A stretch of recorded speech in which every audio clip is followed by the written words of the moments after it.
الرحمن الرحیم۔ صحیح بخاری حدیث نمبر 604۔ نافع نے خبر دی کہ عبداللہ بن عمر رضی اللہ تعالیٰ عنہ کہتے تھے کہ جب مسلمان ہجرت کر کے مدینہ پہنچے تو وقت مقرر کر کے نماز کے لیے آتے تھے، اس کے لیے اذان نہیں دی جاتی تھی۔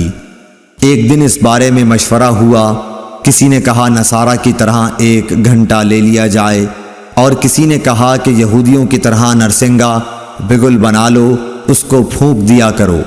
لیکن حضرت عمر رضی اللہ تعالیٰ عنہ نے فرمایا کہ کسی شخص کو کیوں نہ بھیج دیا جائے جو نماز کے لیے پکار دیا کرے۔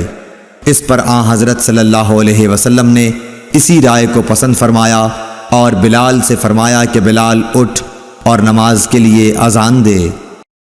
اللهم صل على محمد وعلى آل محمد كما صليت على إبراهيم وعلى آل إبراهيم إنك حميد مجيد اللهم بارك على محمد وعلى آل محمد كما باركت على